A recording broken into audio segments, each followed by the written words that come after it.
Morning, good morning, good morning, and welcome to the show. I'm Keith Henry Hittner Senior, and this is your senior moment coming to you from the Healthy Home Mansion, where it's young living or assisted living.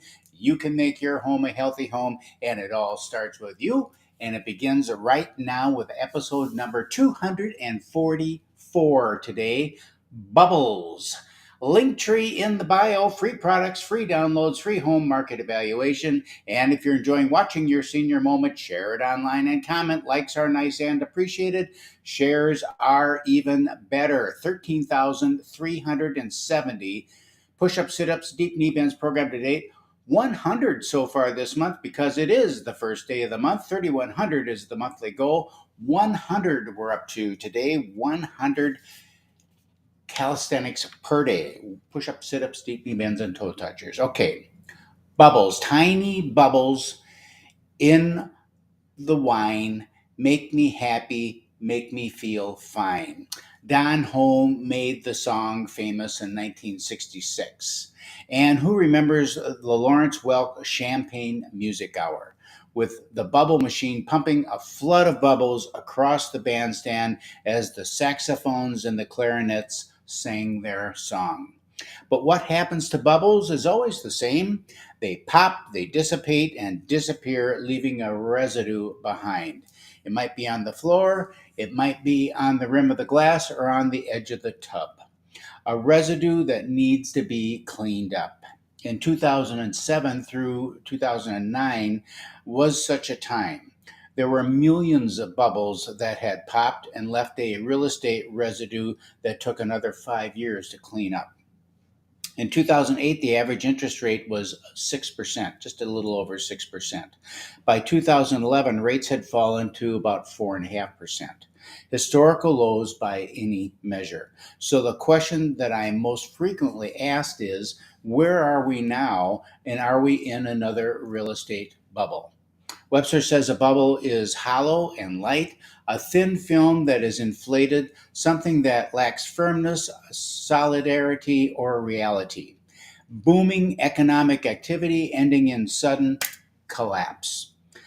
The market of 2007 was driven by mortgage products and structural market conditions that were ripe for speculation.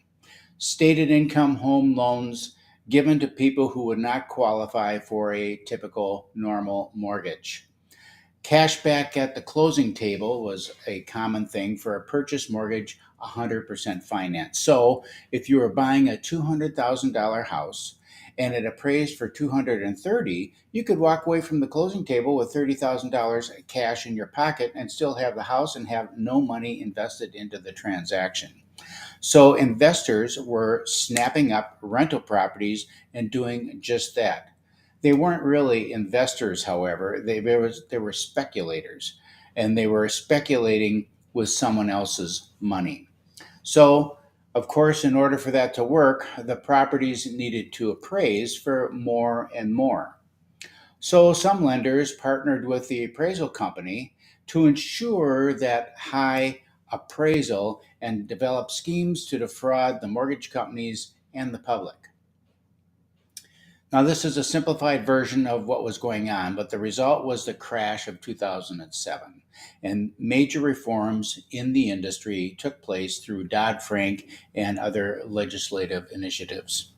So, what about today? Well, what's going on today is a short supply. Housing has been on a positive recovery since 2012, with steady increases in production of new units and with good resale of the existing inventory. Interest rates have remained low and have been suppressed by the Fed through quantitative easing, increasing money supply to help with that recovery. Millions of homes were purchased out of foreclosure at rock bottom prices and at extremely low interest rates. Many of those homeowners have elected to stay in that property rather than doing the traditional move up purchase. So, what that has done is taken those homes off the market for the first-time home buyers that are coming out of college, out of school, getting married, and needing to purchase that first home. So the number of first-time home buyers remains rather constant, but the supply of those smaller homes now have been suddenly reduced because people opted to stay in them, resulting in increased prices from supply and demand pressures.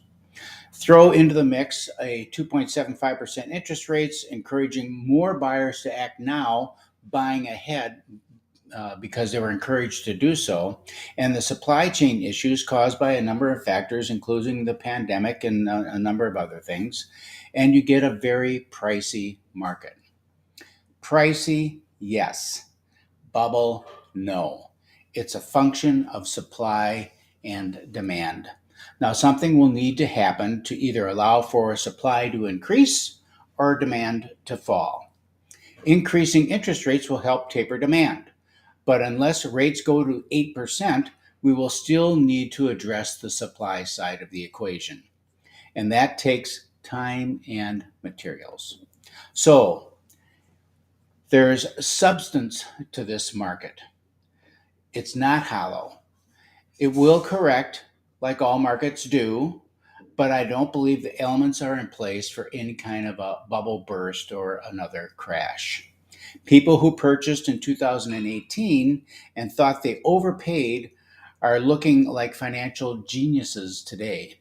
And people who buy today at top dollar in 2025 will look back and say to themselves, boy, I'm glad we bought when we did, because at that time prices will be higher and interest rates will probably be hovering around the more historical 6% rate. So that's your senior moment of the day. Take it to the bank. All right, so let's do some sit-ups today. 100 this month. 100. Easier to deal with than 90, I think. All right, ready? 1, 2, 3, 4, 5, 6, 7, 8, 9, 10. 100. I like just saying it. 100. All right, so this is your senior moment. Keith Henry Hittner Senior here reporting in. Remember, the older you get, the longer you want to live. Do your push-ups, sit-ups, deep knee bends, and toe touchers, and be strong like Senior.